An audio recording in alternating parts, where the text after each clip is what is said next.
राधे राधे। हरे कृष्ण। भगवान श्री हरि की कृपा आप पर सदैव बनी रहे। कहा गया है एकादशी व्रत रखने मात्र से ही मनुष्य के अनगिनत पाप नष्ट हो जाते हैं।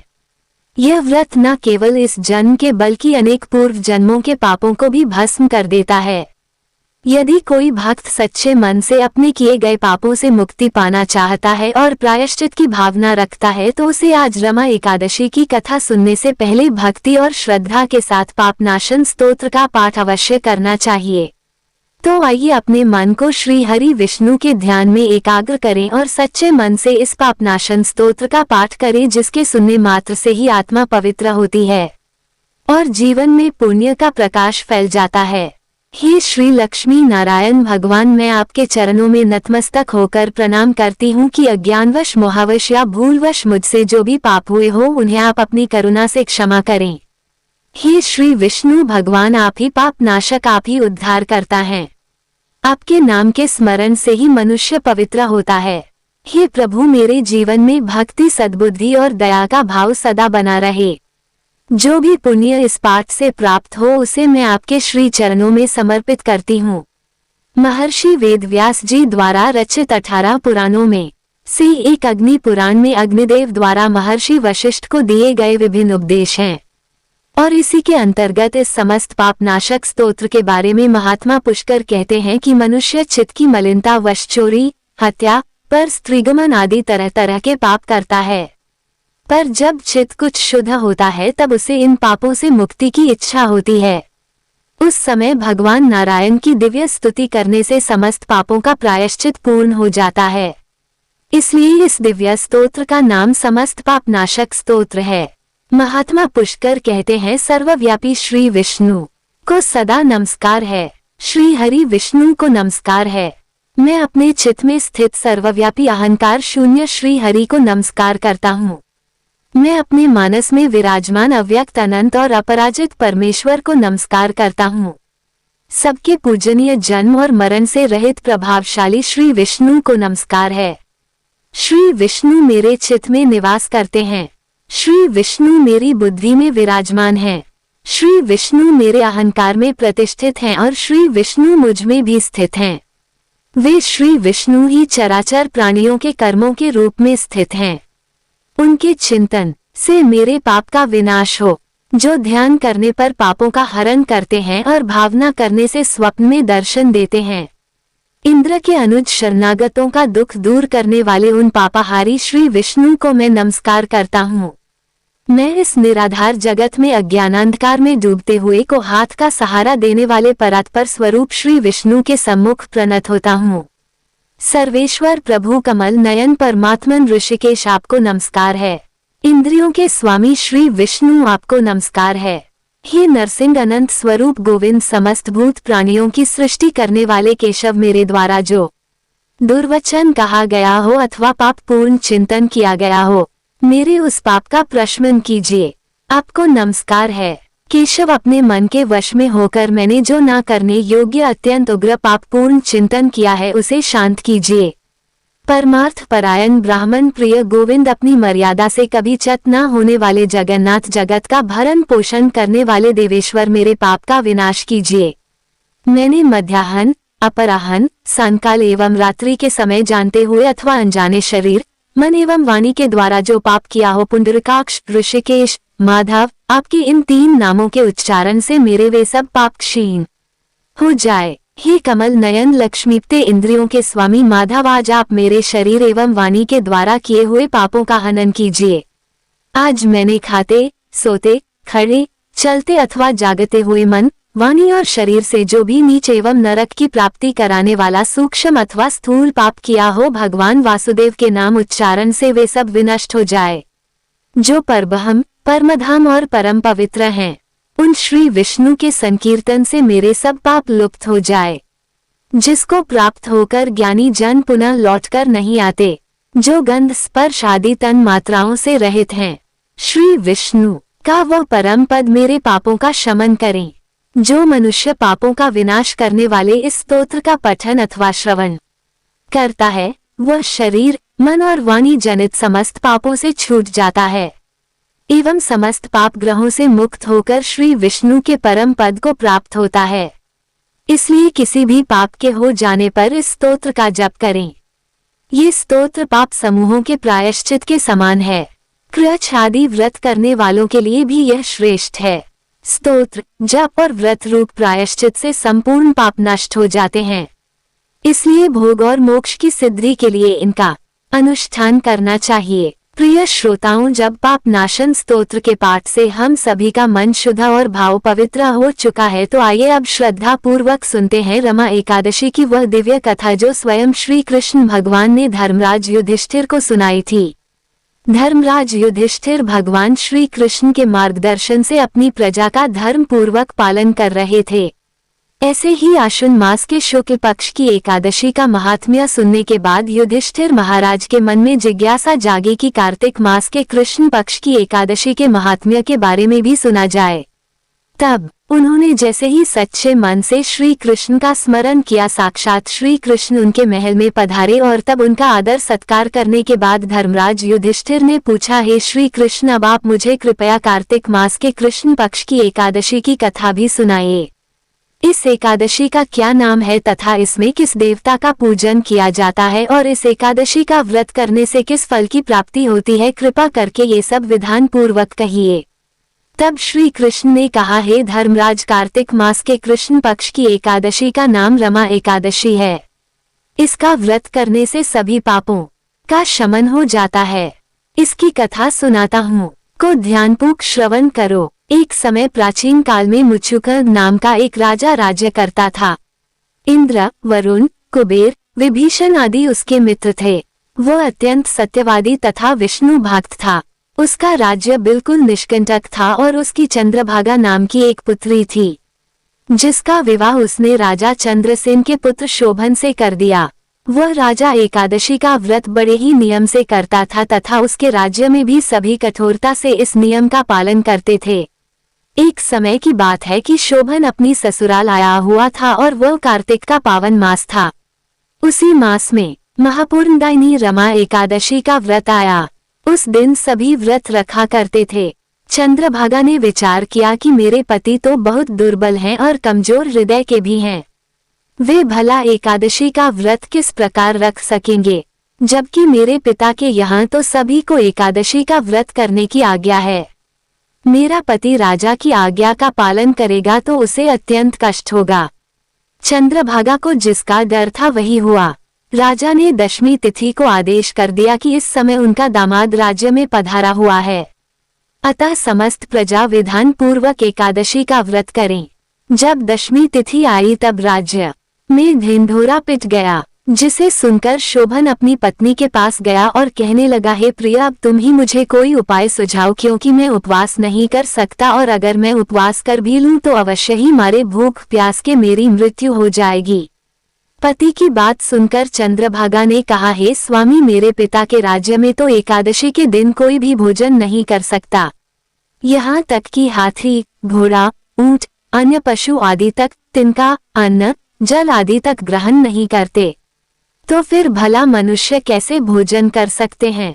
यदि आप उपवास नहीं कर सकते तो फिर आप यहाँ से किसी अन्य जगह पर चले जाइए, क्योंकि यदि आप यहाँ रहेंगे तो आपको व्रत तो अवश्य ही करना पड़ेगा। पत्नी की बात सुनकर शोभन ने कहा, हे प्रिय, तुम्हारी राय उचित है, परंतु मैं इस व्रत से बचने के लिए किसी अन्य स्थान पर नहीं जाऊंगा। अब मैं भी इस व्रत को अवश्य करूंगा। परिणाम चाहे कुछ भी क्यों ना हो, भाग्य में लिखे को भला कौन टाल सकता है। अब सभी के साथ शोभन ने भी एकादशी तिथि आने पर रमा एकादशी का व्रत किया तथा वह भूख और प्यास से अत्यंत व्याकुल होने लगा। सूर्यारायण भी अस्त हो गए और रात्रि जागरण के लिए वह पावन रात्रि का समय भी आ गया। वह रात्रि शोभन को असहनीय दुख देने वाली थी। दूसरे दिन द्वादशी तिथि को सूर्योदय होने से पहले ही भूख प्यास के कारण शोभन की मृत्यु हो गई। राजा ने अपने दामाद शोभन के मृत शरीर को जल प्रवाह करा दिया तथा अपनी पुत्री को आज्ञा दी कि वो सती न हो और उसे भगवान विष्णु की कृपा पर विश्वास रखना चाहिए। अब चंद्रभागा अपने पिता की आज्ञा अनुसार सती नहीं हुई और वह अपने पिता के घर में ही रहकर भगवान विष्णु की पूजा और नियमित एकादशी के व्रत करने लगी। उधर रमा एकादशी व्रत के प्रभाव से शोभन को जल से निकाल लिया गया तथा भगवान विष्णु की कृपा से उसे मंद्राचल पर्वत पर धन धान्य से परिपूर्ण तथा शत्रु रहित देवपुर नाम का एक उत्तम नगर प्राप्त हुआ। उसे वहां का राजा बना दिया गया। उसके महल में रत्न तथा स्वर्ण के खंभे लगे हुए थे। राजा शोभन स्वर्ण तथा मणियों के सिंहासन पर सुंदर वस्त्र और आभूषण धारण किए बैठा था। गंधर्व तथा अप्सराएं नृत्य कर उसकी स्तुति कर रहे थे। उस समय राजा शोभन दूसरे इंद्र के समान लग रहा था। उन्हीं दिनों मुचुकुंद नगर में रहने वाले सोम शर्मा नाम के एक ब्राह्मण तीर्थ यात्रा के लिए निकले हुए थे। भ्रमण करते करते वह ब्राह्मण शोभन के राज्य में जा पहुंचे और उसको देखा। वह ब्राह्मण उसको राजा का दामाद समझकर उसके निकट गए। राजा शोभन ब्राह्मण को देखते ही आसन से उठ खड़ा हुआ और अपने ससुर तथा अपनी पत्नी चंद्रभागा की कुशलक्षेम पूछने लगा। शोभन की बात सुनकर सोम शर्मा ने कहा, हे राजन, हमारे राजा कुशल से हैं और आपकी पत्नी चंद्रभागा भी कुशल पूर्वक है। अब आप अपना वृतांत बताइए।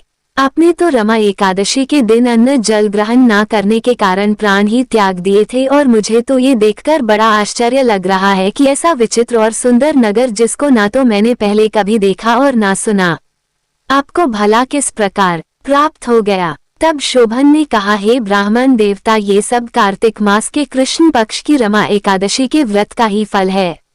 इसी से मुझे यह अनुपम नगर प्राप्त हुआ है, किंतु यह अस्थिर है। शोभन की बात सुनकर ब्राह्मण ने कहा, हे राजन, फिर यह अस्थिर क्यों है और किस प्रकार भला स्थिर हो सकता है, आप मुझे समझाइए। और अगर आपके नगर को स्थिर करने के लिए मैं कुछ कर सका तो वह उपाय तो मैं अवश्य ही करूंगा। तब राजा ने कहा, हे ब्राह्मण देव, मैंने वह व्रत विवश होकर तथा श्रद्धा रहित होकर किया था। उसके प्रभाव से मुझे यह अस्थिर नगर प्राप्त हुआ। परंतु यदि आप इस वृतांत को राजा मुचुकुंद की पुत्री चंद्रभागा से कह देंगे तो वह इसको स्थिर बना सकती है, क्योंकि वह श्रद्धा से और नियमित सभी नियमों का पालन करते हुए सभी एकादशियों का व्रत करती है।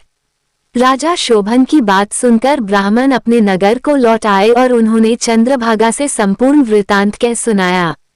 इस पर चंद्रभागा बोली, हे ब्राह्मण देवता, आप क्या वह सब दृश्य प्रत्यक्ष देखकर आए हैं या फिर अपना स्वप्न मात्र कह रहे हैं। चंद्रभागा की बात सुनकर ब्राह्मण देवता ने कहा, हे राजकन्या, मैंने तो तेरे पति शोभन और उसके नगर को प्रत्यक्ष देखा है, किंतु वह नगर अस्थिर है। तू कोई ऐसा उपाय कर जिससे कि वह स्थिर हो जाए। ब्राह्मण की बात सुनकर चंद्रभागा बोली, हे ब्राह्मण देव, आप मुझे उस नगर में ले चलिए, मैं अपने पति को देखना चाहती हूँ। मैं अपने व्रत के प्रभाव से उस नगर को स्थिर बना दूंगी। तब चंद्रभागा के वचनों को सुनकर ब्राह्मण उसे मंद्राचल पर्वत के समीप वामदेव ऋषि के आश्रम में ले गए। वामदेव ऋषि ने उसकी कथा को सुनकर चंद्रभागा का मंत्रों से अभिषेक किया। चंद्रभागा मंत्रों तथा व्रत के प्रभाव से दिव्य देह धारण करके अपने पति के समीप चली गई। शोभन ने अपनी पत्नी चंद्रभागा को देखकर उसे बड़ी प्रसन्नता के साथ आसन पर अपने समीप बिठा लिया। चंद्रभागा ने कहा, हे स्वामी, अब आप मेरे पुण्य को सुनिए। जब मैं अपने पिता के घर में 8 वर्ष की थी तब से ही मैं सविधि एकादशी का व्रत कर रही हूँ। उन्हीं व्रतों के प्रभाव से अब आपका यह नगर स्थिर हो जाएगा तथा सभी कर्मों से परिपूर्ण होकर प्रलय के अंत तक स्थिर रहेगा। चंद्रभागा दिव्य स्वरूप धारण करके तथा दिव्य वस्त्रालंकारों से सुसज्जित होकर अपने पति के साथ सुखपूर्वक निवास करने लगी। भगवान श्री कृष्ण कहते हैं, हे धर्मराज, यह मैंने रमा एकादशी का महात्म्य कहा है। जो मनुष्य रमा एकादशी के व्रत को करते हैं उनके सभी पाप ताप नष्ट हो जाते हैं। जो मनुष्य रमा एकादशी के इस पावन महात्म्य को सुनते हैं वो अंत समय में विष्णु लोक को जाते हैं। कथा का सार है कि भगवान श्री हरि अत्यंत दयालु और क्षमावान है। वे अपने भक्तों के सभी अपराधों को क्षमा कर देते हैं। श्रद्धा पूर्वक या विवश होकर भी यदि कोई उनका पूजन या एकादशी का व्रत कर लेता है जिस प्रकार शोभन ने किया तो वह उसे भी उत्तम फल प्रदान करते हैं। परंतु मनुष्य को चाहिए कि वह भगवान का पूजन पूर्ण श्रद्धा से करे। शोभन अपनी पत्नी द्वारा श्रद्धा पूर्वक किए गए एकादशी व्रतों के कारण ही अपने राज्य को स्थिर कर सका। ऐसी सुकर्मा पत्नी भगवान श्री हरि की कृपा से ही प्राप्त हो सकती है। कथा समाप्त पर श्रोताओं, अब आप सभी सुनिए शालिग्राम भगवान की कहानी। कृष्ण नगर के पास एक गांव में एक ब्राह्मण रहा करते थे। वे ब्राह्मण पुरोहित का काम करते थे। गांव में जिसके यहाँ भी कथा होती वहां चले जाते। बदले में जो कुछ भी दक्षिणा उन्हें मिल जाती उसी से वे अपना गुजारा करते थे। एक दिन यजमान के यहाँ पूजा कराकर घर लौटते समय उन्होंने रास्ते में देखा कि एक साग वाली एक कोने में बैठकर साग बेच रही है। भीड़ लगी हुई थी, कोई साग तुलवा रहा है तो कोई मोलभाव कर रहा था। पंडित जी रोज उसी रास्ते जाते और साग वाली को देखा करते। वो वहीं बैठी मिलती। एक दिन किसी जान पहचान के आदमी को साग खरीदते देखकर वे भी वहीं खड़े हो गए। उन्होंने क्या देखा कि साग वाली के पास एक पत्थर का बाट है और उसी से वह 5 शेर वाले को 5 शेर और जो 1 शेर मांगता उसे 1 शेर का साग तौल कर दे रही थी। एक ही बात से उस साग वाली का काम चल रहा था। ये देखकर पंडित जी को बड़ा आश्चर्य हुआ। उनसे रहा नहीं गया तो उन्होंने पूछा कि बहन, तुम इस एक ही पत्थर से कैसे सबको तोलकर साग दे देती हो? क्या सबको ठीक ठीक वजन से साग मिल जाता है? पंडित जी के परिचित व्यक्ति ने कहा, हाँ पंडित जी है ना, बड़े आश्चर्य की बात, हमें भी विश्वास नहीं आता क्योंकि कई बार हम लोगों ने इससे लिए हुए साग को दूसरी जगह तोलकर देखा तो पूरा वजन सही सही उतरा। एक ही बात से सभी को, किसी को कम चाहिए तो कम देती है, ज्यादा चाहिए तो ज्यादा साग तोल कर देती है, कभी इसके वजन में कोई कमी नहीं हुई। पंडित जी ने कुछ रुककर उस साग वाली से कहा, बहन ये पत्थर मुझे दोगी क्या? साग वाली बोली, नहीं पंडित जी, यह पत्थर मैं तुम्हें बिल्कुल नहीं दे सकती। बड़ी मुश्किल से ये पत्थर मुझे मिला है। मेरे तो शेर बटखरे खो जाते तो घर जाने पर माँ और बड़े भाई मुझे बड़ी डांट लगाते। 3 साल पहले की बात है, मेरे बटखरे कहीं खो गए। जब मैं घर गई तो मेरे बड़े भाई ने मुझे खूब डांट फटकारा। मैं रोती रोती घाट पर आकर बैठ गई और मन ही मन अपने भगवान को पुकारने लगी। इतने में ही मेरे पैर के पास कहीं से पत्थर आ लगा और मैंने इसको उठाकर अपने कान्हा जी से कहा, हे कान्हा, मैं तोलना नहीं जानती, आप ऐसी कृपा करें जिससे इसी से सारे तौल हो जाए। बस तभी से मैं इसे अपने साथ रखती हूँ। अब मुझे अलग अलग बटरों की जरूरत नहीं पड़ती, इसी से सब काम निकल जाता है। अब बताइए पंडित जी, मैं भला इसे आपको कैसे दे सकती हूँ? पंडित जी बोले, एक काम करो, ये पत्थर तुम मुझे दे दो, इसके बदले में मैं तुम्हें बहुत सारे रुपए दूंगा। सागवाली ने कहा, कितने रुपए दोगे तुम? मुझे वृंदावन का खर्च दोगे क्या? सब लोग वृंदावन गए हैं, बस मैं ही नहीं जा सकी हूँ। ब्राह्मण ने पूछा, तो बताओ भला कितने रुपए में तुम्हारा काम हो सकता है? सागवाली ने कुछ सोचकर कहा, हाँ, पूरे 3000 रुपए चाहिए। बताइए, देंगे क्या? ब्राह्मण बोले, अच्छा ठीक है, लेकिन ये तो बताओ कि तुम इस पत्थर को रखती कहाँ हो? सागवाली बोली, इसी टोकरी में रखती हूँ, और कहाँ रखूंगी? अब ब्राह्मण ये सुनकर घर वापस लौट आए और चुपचाप बैठ गए। एक कोने में बैठे ब्राह्मण से उनकी पत्नी ने पूछा, आज क्या बात है, उदास क्यों बैठे हो? देर जो हो गई है इसलिए उदास हो क्या? तो ब्राह्मण ने कहा, क्या बताऊं भाग्यवान, आज तो मेरा मन बड़ा खराब हो रहा है, मुझे 3000 रुपए की जरूरत है। तो ब्राह्मण देवता की पत्नी बोली, लो भला इसमें कौन सी बड़ी बात है? अरे आपने ही तो मेरे जो गहने बनवाए थे, अगर बहुत ज्यादा आवश्यकता हो तो लीजिए, उन्हें ले जाइए, बाजार में बेच दीजिए और जो मिलेगा उससे आप अपना काम चला लीजिएगा, फिर तो जो होगा देखा जाएगा। ऐसा कहकर ब्राह्मणी ने अपने पहने हुए गहने उतारकर ब्राह्मण देवता के हाथ में रख दिए। अब ब्राह्मण ने वह गहने बाजार में ले जाकर बेचे और रुपए इकट्ठे किए। दूसरे दिन सवेरे सवेरे उसी साग वाली के पास जाकर खड़े हो गए और गिनकर उसे रुपए दे दिए और बदले में उस शिला को ले लिया। अब गंगा जी पर जाकर उसको अच्छी तरह से धोया और फिर नहा धोकर वे घर लौट आए, क्योंकि साग वाली तो उससे साग तोड़ने का काम करती थी और वो कोई साधारण शिला नहीं थी। इधर पीछे से एक छोटा सा सुकुमार बालक ब्राह्मणी से कह गया, पंडिताइन जी, तुम्हारे घर पर ठाकुर जी आ रहे हैं, घर को अच्छी तरह झाड़ बुहार कर ठीक कर लो। अब सरल हृदया ब्राह्मणी ने उस बालक की बात पर विश्वास कर लिया। उन्हें लगा सचमुच घर पर ठाकुर जी पधार रहे हैं, तो उन्होंने खूब अच्छे से घर की साफ सफाई कर दी और यहाँ तक कि पूजा की सामग्री भी सजा दी और जो कुछ उनसे भोग बन पड़ा वो भी उन्होंने भोग तैयार करके रख दिया। अब ब्राह्मण देवता गंगा जी में स्नान करके शालिग्राम जी को लेकर, जो शिला थी वो दरअसल शालिग्राम जी थे, उन्हें अपने साथ लेकर बड़े प्रसन्न मन से घर आ रहे हैं। घर पहुंचकर ब्राह्मण देवता ने देखा तो उन्हें बड़ा आश्चर्य हुआ। उन्होंने देखा आज तो उनका घर पहले से कहीं ज्यादा जगमग कर रहा है। हर चीज साफ सफाई से करीने से रखी गई है, गाय के गोबर से लिपाई पुताई हो गई है। अब उन्होंने जब ब्राह्मणी से पूछा तो ब्राह्मणी ने उस छोटे से बालक के आकर कह जाने की बात पंडित जी को सुना दी। अब तो ये सुनकर ब्राह्मण देवता को और भी आश्चर्य हुआ। सोचने लगे कि भला उस बालक को ये बात कैसे पता चली। मुझे तो रास्ते में कोई बालक भी नहीं मिला जो मेरे घर तक ये सूचना भिजवा दे कि मैं अपने साथ ठाकुर जी को लेकर आ रहा हूँ। फिर भी उन्होंने एक सिंहासन पर पधराकर अपने उन शालिग्राम जी जो वो शिला थी उन्हें पधरा दिया और उनकी पूजा की और फिर उसे ऊपर आले में पधरा दिया।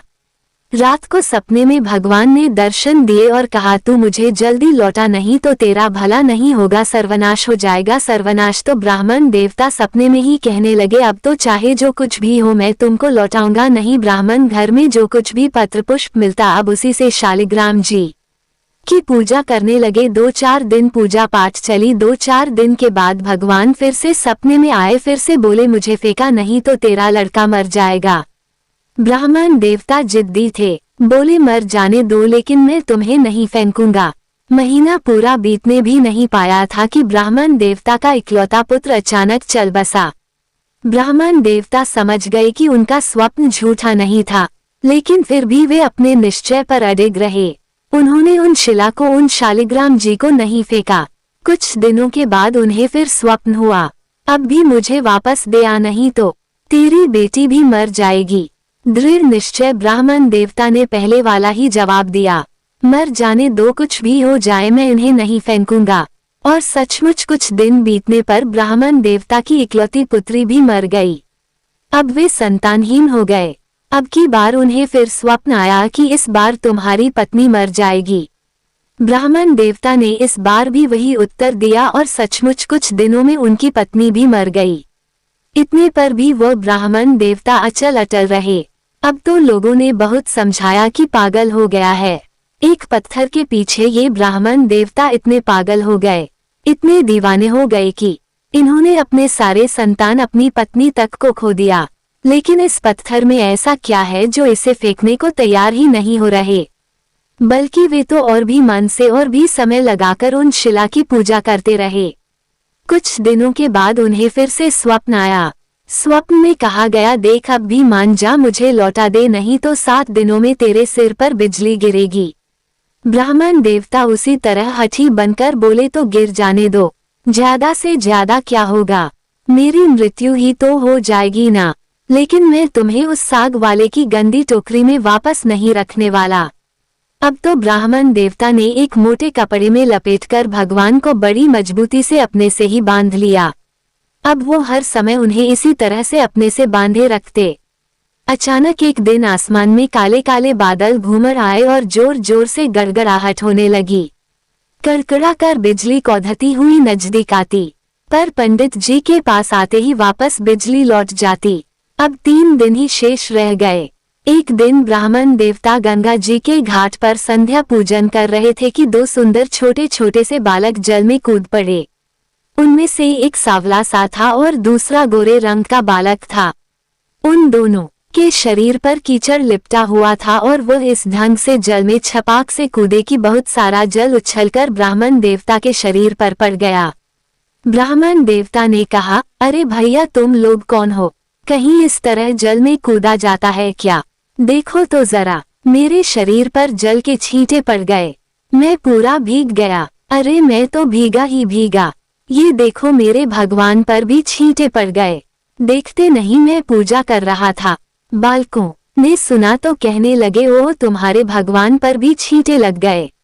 हमने देखा नहीं बाबा, तुम गुस्सा मत होना। पंडित जी कहने लगे, नहीं भैया गुस्सा कहाँ होता हूँ, बताओ तो तुम किसके लड़के हो?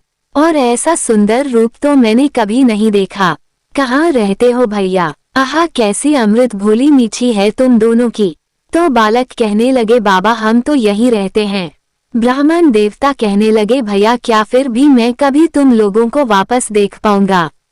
तो बालक बोले, क्यों नहीं बाबा, आप बस पुकारना, हम दौड़े दौड़े चले आएंगे, पास में ही तो रहते हैं, तुम तो बस पुकार लेना। अब की बार ब्राह्मण देवता बोले, पुकारूंगा तो तब जब मुझे तुम्हारा नाम पता चलेगा। जरा तुम दोनों मुझे अपना नाम तो बताओ। तो वे दोनों बालक बोलने लगे, बाबा हमारा कोई एक नाम नहीं है, जिसका जो मन होता है बस वो हमें उसी नाम से पुकार लेता है। आपका भी जो मन करे आप पुकार लेना। ऐसा कहकर वह सावला सलोना बालक आगे बढ़ा, लेकिन जाने से पहले एक मुरली ब्राह्मण देवता के हाथ में धरकर बोला, लो बाबा यह मुरली जब भी जरूरत हो इसे बजा लेना, बजाते ही हम लोग कहीं भी होंगे बस आ जाएंगे। दूसरे गोरे बालक ने एक फूल देकर बाबा से कहा, पंडित जी इस फूल को अपने पास रखना, तुम्हारा सदा मंगल होगा। और फिर तो वे दोनों बालक जब तक वहां से चले नहीं गए आंखों से ओझल नहीं हो गए। ब्राह्मण देवता टकटकी लगाकर उन्हें देखते ही रह गए। जब वे दोनों बालक चले गए तो उनकी छवि ब्राह्मण देवता की आंखों में बस गई। बहुत देर तक तो वे उस छवि के ही दर्शन करते रहे। फिर मन ही मन सोचने लगे, आहा कितने सुंदर हैं ये दोनों बालक, क्या फिर कभी इनके दर्शन दोबारा होंगे? ब्राह्मण देवता ने अपने हाथ में पकड़ा हुआ फूल देखकर सोचा, फूल तो बहुत बढ़िया है, कैसी सुगंध आ रही है, पर मैं इस फूल का करूंगा क्या, और रखूंगा भी तो कहाँ रखूंगा? इससे तो अच्छा है मैं राजा को ही दे आऊं। ब्राह्मण देवता ने ले जाकर वह फूल महाराज जी को दे दिया। राजा ने उस फूल को देखा तो देखकर बड़े प्रसन्न हुए। पूरा महल उस फूल की सुगंध से भर उठा और उन्होंने उस फूल को ले जाकर बड़ी रानी को दे दिया। इतने में ही छोटी रानी ने जाकर कहा, महाराज मुझे भी ऐसा ही एक फूल मंगवा दो, नहीं तो मैं डूब मरूंगी। अब राजा दरबार में आए और सिपाहियों को उसी समय उन ब्राह्मण देवता को खोजने भेजा।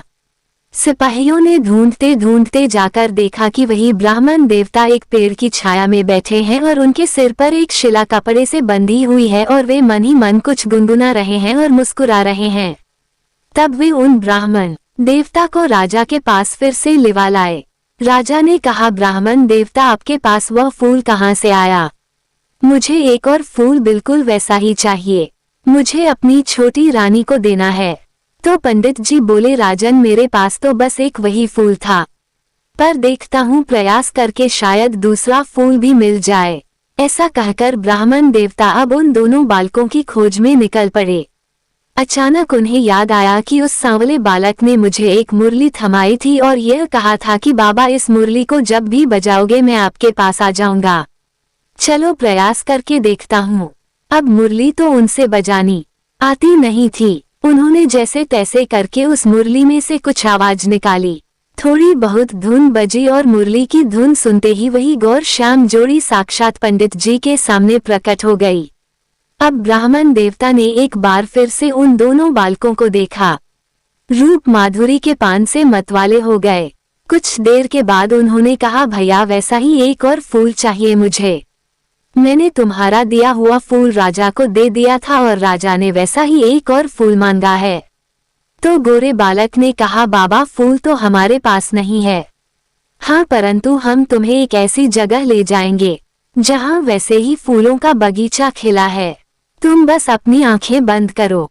ब्राह्मण देवता ने झट अपनी आंखें बंद कर ली। बच्चे उनका हाथ पकड़कर ना जाने किस रास्ते से बातों ही बातों में जाने कहाँ ले गए।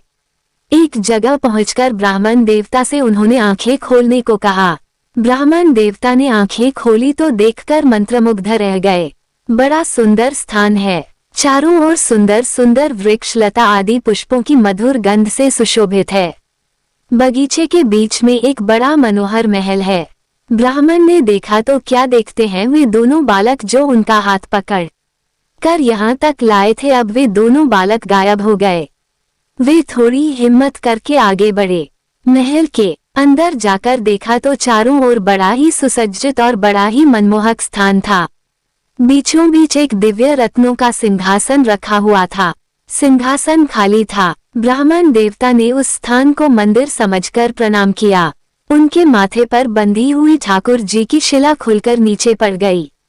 ये देखकर ब्राह्मण देवता घबरा गए और घबराकर जैसे ही उन्होंने उस शिला को उठाने के लिए हाथ बढ़ाया कि वह शिला अचानक 2 टुकड़ों में फटी।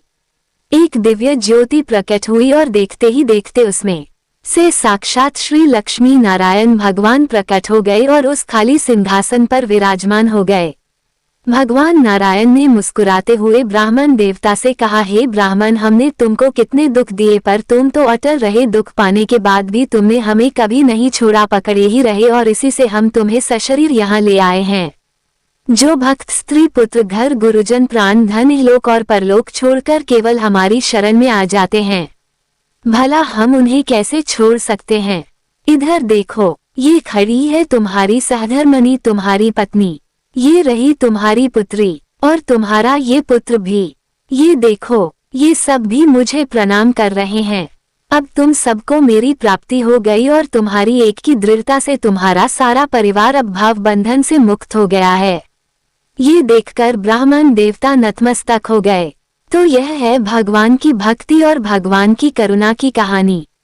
अगर परिवार में सारे लोग भक्ति ना कर सके, कोई एक सदस्य भी सच्चे मन से भक्ति कर लेता है तो भगवान पूरे परिवार का उद्धार कर देते हैं। सभी प्रेम से बोलिए श्री लक्ष्मीनारायण भगवान की जय, श्री शालिग्राम भगवान की जय।